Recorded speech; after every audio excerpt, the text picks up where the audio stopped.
Using this bar path, although it is more than likely not the actual bar path, you may never see this bar path. It helps us to illustrate the changes in bar speed during the lift. So we find some correlation, we find an effect of bar speed during the lift. So we can now start to split hairs between bar speed. So we find acceleration and also velocity.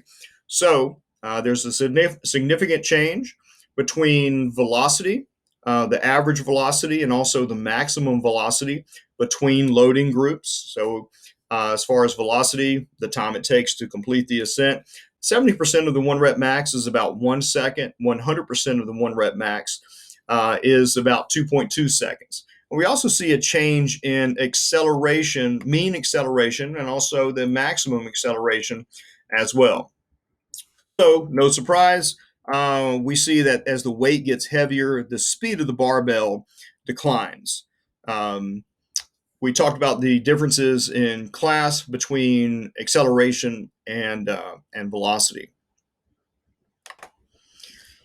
If we go back to our bar path, so we're calling it bar path again, we can actually see some interesting regions here within the bar path.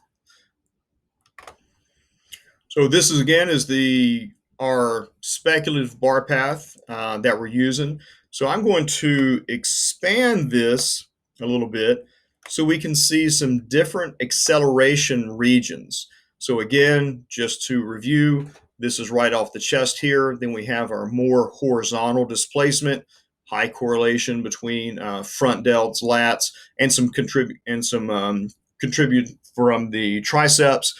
And then as the triceps begin to fire more in higher magnitude, we see more vertical displacement. Then the pecs wake up and they contribute towards more vertical displacement here.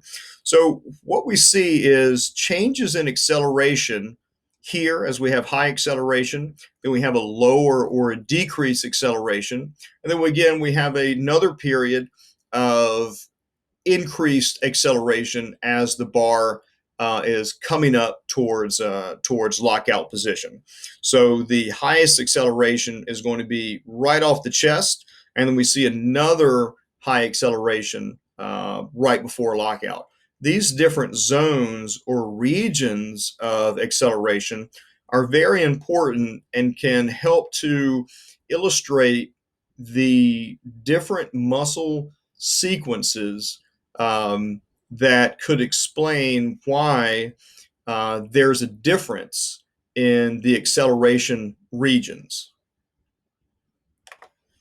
The authors find a significant effect of the acceleration zones or the acceleration regions between all loading conditions.